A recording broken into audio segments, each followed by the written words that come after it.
I struggled to find my voice, barely managing to speak, merely echoing the words of my mother-in-law, Aria. That's exactly what I mean. If it weren't for you, none of this would have happened. I do not acknowledge you as Noel's wife. You're not suitable. That's what I mean. Why? Why all of a sudden? Why say such things? I questioned, bewildered by the sudden onslaught of accusations. It's a problem that you've lied this long without understanding such things. Realize it. It's true what they say, children from low-level single-parent homes have issues. Seeing you has only reinforced that belief, Aria continued, her words cutting deep. My name is Sierra, a 35-year-old office worker living with my husband and elementary school-aged child. A family of 3. Since the beginning of my marriage, we've lived close to my husband Noel's family home. We maintained a good relationship while keeping a comfortable distance. The turning point in our relationship with father-in-law and Aria came a few years ago when father-in-law passed away after a long illness. Aria's grief at losing him was painfully evident. Considering Noel's commute, we planned to move, but seeing Aria's condition made leaving her alone worrisome.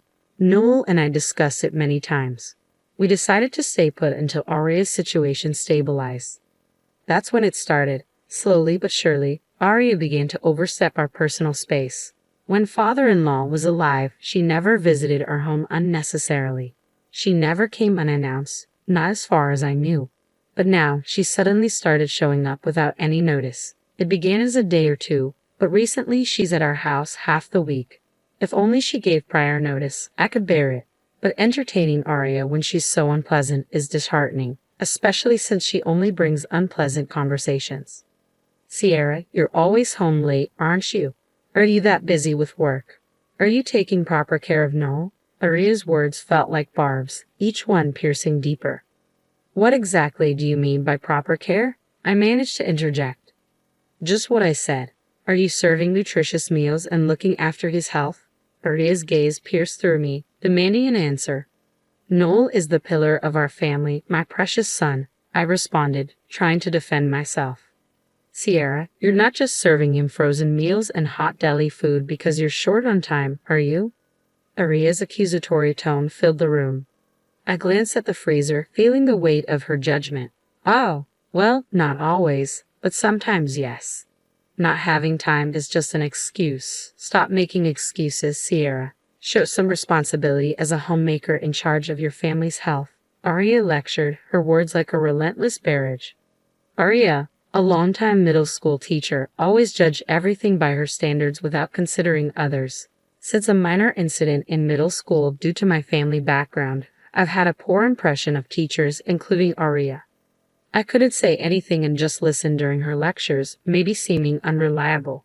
But as Aria's behavior gradually changed, it became harder to bear. Before, she used to come unannounced to lecture or make snide remarks. But lately she started bringing homemade meals, always in such large quantities that our family couldn't finish in one go, mostly Noel's favorites. At first, I thanked her for her efforts. Encouraged by this, Aria began bringing food daily. Sierra, I understand you're busy, but can't you come home earlier? The meals I prepare get cold because I can't get them inside. I want Noel to eat them while they're hot, Aria would say, her tone dripping with expectation. I'm sorry. I do want to come home early, but it's just a busy period at work right now, I'd explain, feeling the weight of guilt on my shoulders. But you say that, yet isn't it just that you're not good at your job? I heard on TV recently that people who are good at their jobs manage to leave on time. On the contrary, those who aren't good stay late and work overtime. It's like they were talking about you, Sierra. Aren't you, in fact, not good at your job? Aria's words stung, each one a sharp reminder of my perceived shortcomings. No, that's not it. I think I do my job well enough. I try to defend myself, but Aria's disapproving gaze made me feel small. I'm only making me bringing these meals because you always serve hot deli food. Don't you understand that if you come home late because of work, it's all for nothing? Don't you feel even a bit sorry for receiving all these meals I've made? Aria's frustration was palpable, her words hanging in the air like an accusation. I never asked her to cook for us. Neither did Noel. Of course, I thanked her and accepted the meals, but it was all Aria imposing her goodwill. It was a nuisance, albeit one I was grateful for. Then one day, Aria said something that pushed me to my limit. See, you're never home. When I visited, I suggested a solution to avoid wasting the meals Aria prepared. I think it's better if I also have a key to your house. That way, I can drop off the food anytime. Plus, with things being unsafe these days, I can quickly come over if something happens. Just ask Noel to give me a spare key, okay? Hearing this, I realized I couldn't handle it alone anymore. I consulted Noel about Aria's request. Noel, I need to talk to you about your mom. I can't handle this by myself anymore. What happened? Aria visits our house daily, always without any notice. I do my best to accommodate her when I can, but I can't always be available. I have my own schedule too, I explained. Yeah, I get it. And now she wants a spare key to our house. It's hard enough as it is, but if she can enter when we're not home, that's unbearable. If we give her one, she might start coming over all the time. Just the thought is frightening. I'm sorry to speak this way about your mom. Seriously, Mom said that. I don't like the idea of her coming in with a spare key either, Noel responded sympathetically. Okay, I understand it might be hard for you to say so. I'll talk to her clearly about it, Noel promised. I was glad I talked to Noel. The next day while I was at work, Aria called. Sierra, what time will you be home today? What do you mean? Well, I made too much beef stew, Noel's favorite. I thought I'd bring it over. So what time will you be home? I see. In that case, I should be home a little after 7, so I'll definitely be there by 7:30. All right, I'll come around then, thanks. It might have been the first time Aria called before visiting. Noel must have talked to her already. I was impressed by how quickly things changed. But honestly, I didn't just want her to call before visits. I wanted her to stop visiting altogether. That was my true wish. But for now, I was genuinely happy she called in advance. Aria's visit frequency didn't change, but she started calling beforehand. That alone significantly reduced my stress. However, after a while, I noticed something odd. I started running into Aria more often when I was out. At first, it was just a coincidence. I initially brushed off the frequent encounters with Aria as mere coincidence. Whether it was during our family shopping trips on weekends, while buying toys with my child, or unexpectedly running into her at the station on weekday evenings, it all seemed too much to attribute to chance. Yet, oddly enough, these chance meetings never led to anything more than brief exchanges of greetings and explanations of what we were doing. Perhaps that's why, before I knew it, I had grown accustomed to this recurring situation. On one particular holiday, amidst these frequent encounters, we decided to tidy up the house in preparation for the delivery of the sofa set Noel had been eyeing for a while. Initially focused on cleaning the living room, where the new sofa would be placed, we found ourselves inadvertently getting carried away and tidying up the kitchen and bedroom as well. In a corner of the bedroom, we stumbled upon an inconspicuous outlet that seemed unlikely to ever be used. There we discovered a double outlet adapter plugged in, which neither Noel nor I remembered buying or placing there. Sensing something amiss, we silently checked all the outlets in the house. We uncovered mysterious outlet adapters in the kitchen and living room as well, making 3 in total. Though we had an inkling of what it might signify, we were too afraid to voice our suspicions. Isn't this like those things you see on TV sometimes? Noel finally broke the uneasy silence, voicing the question that lingered between us. Who would do this, and why? Mid-conversation, Noel abruptly asked about the whereabouts of our banking card, leaving me bewildered. Not understanding his concern at first, Noel clarified, "Is our banking card here? Has it gone missing?" His words sent a chill down my spine. With mounting unease, Noel gestured for us to move to the living room, cautiously suggesting that we might be bugged. "It's better not to talk about it here. We should be safe here. It's far enough," he whispered, trying to reassure me. As panic threatened to set in, I reached for the phone to call the police. But Noel stopped me, advising caution. "While it's good to report to the police, let's wait. Reporting without knowing who did it might just waste time," he cautioned, his voice tense with apprehension. "I had an idea. We can report it," Noel suggested. After sharing his plan with me, I felt an immediate urge to report it. But Noel seemed to have a hunch. That night, we carefully placed the double outlet back in its original spot, wrapping it in newspaper. With a fan blowing on it continuously, we set up a camera. At 2 a.m. the front door quietly opened, and a figure slipped inside, heading straight for the living room. As the figure entered, it picked up the double outlet, inspecting it closely. We captured every move on camera, and without warning, switched on the living room lights. The figure panicked at the sudden brightness. I was momentarily stunned, yet it also felt expected. It was Aria.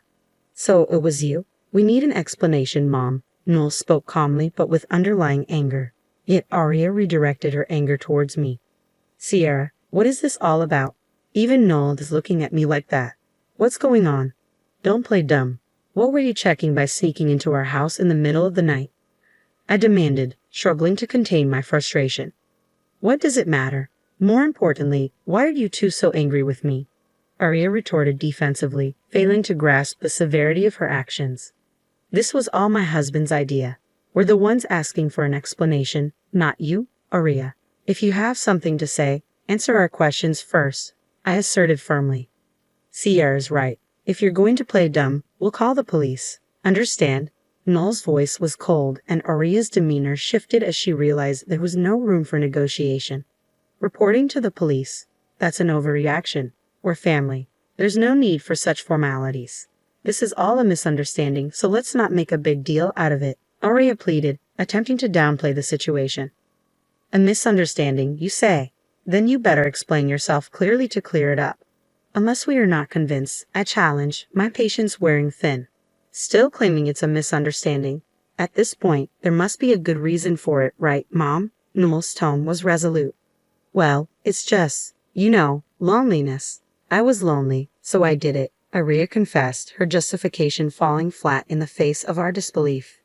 Unaware that Aria had been eavesdropping and monitoring our movements, I had struggled with the invasion of my personal space. Blaming myself for not handling it well, I had pushed myself to the limit. But now, it was clear that Aria's eavesdropping had been the root cause of my discomfort all along.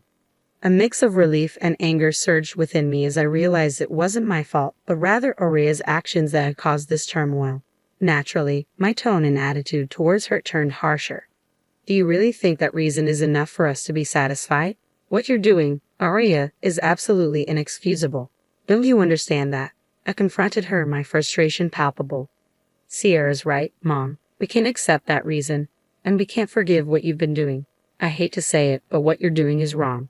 If things continue like this, we can't have a relationship like before, Noel added firmly. Wait, Noel, I'm your parent. How can you say such terrible things to your own mother? You weren't like this before, were you? Aria's plea was desperate, seeking pity. But Noel remained cold and distant. Who's causing this, Mom? You won't admit your own actions and your reasons are selfish. It's obviously wrong. Enough is enough. We're leaving here. Of course, we won't tell you where we're moving. No. Why? Aria, please stop. You betrayed your own son. Don't you understand how he feels? I interjected, hoping for reconciliation. But my attempts fell on deaf ears. Aria's sudden outburst shocked me. It's all because of you. If you hadn't been here, I wouldn't have had to do any of this. If only you hadn't married Noel, she accused, her words filled with bitterness.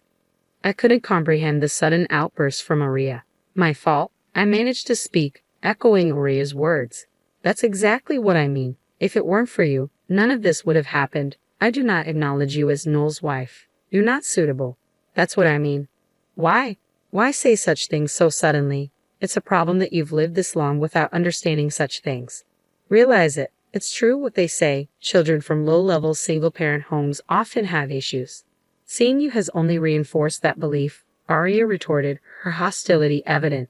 Noel, finally catching up to the situation, hurriedly tried to stop Aria. Mom, what are you saying all of a sudden? Do you realize what you're saying? He questioned, his concern evident. I thought you would feel constrained by marrying a woman from such a low-level family. That's why I was monitoring to prevent any problems. It's all for your sake, Noel, Aria confessed abruptly. Her words left us baffled, especially Noel, who seemed to be encountering this side of his mother for the first time. He was unsure how to react. My confusion differed from Noel's. I was puzzled by Aria's choice of words directed at me. They felt oddly familiar. Eventually, a memory resurfaced, and I decided to confront Aria. Aria, I heard you were a middle school teacher. Is that true? I asked, seemingly diverting from the situation at hand. Her exaggerated reaction to my question sparked a realization within me. If you were a middle school teacher, you must know many other teachers, right? There's a teacher I can't forget. Is she perhaps an acquaintance of yours? I mentioned a name, and Aria's reaction confirmed my suspicions. She became visibly shaken and stuttered in response. Why that name? I prodded further. Now certain of the connection, it seemed my former middle school homeroom teacher was a point of contention. I thought so, it's connected. Seeing Aria's reaction, I was certain my suspicions were correct. The name I had mentioned was that of my middle school homeroom teacher. I explained. From your reaction, Aria, it seems you know her. Actually, I was treated terribly by that teacher and got into some trouble. It seems like you've heard about it, haven't you? I continued, unraveling the connection between Aria's actions and my past. The trouble with my former teacher was related to my family background.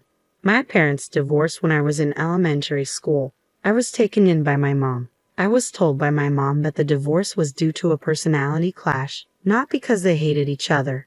In fact, even after the divorce, my father and I kept in touch regularly. We even had family dinners together several times. Both my parents worked, but they had different life rhythms. There were many mismatches, so they decided it was better to live separately for both of their sakes, even though they were divorced. I didn't really feel constrained by my upbringing. However, my former homeroom teacher saw it differently. She labeled me as a problem child simply because I came from a single-parent family. Children from low-level single-parent homes are often problematic, she told me directly. No matter how much I tried to explain, she wouldn't listen. To make matters worse, she had a troublesome way of managing the class. She believed in uniting the class by targeting one student as the scapegoat. Unfortunately, I became that target because of my family background. I couldn't accept such reasoning and resisted desperately. However, as a middle schooler, resisting wasn't easy. When I was cornered beyond my capacity, I finally opened up to my parents. They acted quickly upon hearing my story, and there was an immediate discussion with the teacher. The issue was resolved swiftly. The teacher resigned as the class homeroom teacher and left the school unexpectedly the middle of the year. After confiding in my parents, I still vividly remembered the incident. It was a significant event in my life. So when Aria mentioned a former teacher, I reacted strongly. If she was acquainted with such a teacher, I could easily imagine what she had been told about me. But that didn't evoke any sympathy for Aria. I understood too well what she thought of me. Now, it seems, Aria, you didn't hear the whole story from your acquaintance. If you had, you wouldn't have done such a thing. I confronted her. Aria's attitude changed completely, realizing the gravity of the situation. No one could imagine being bugged by someone whose relative is a lawyer.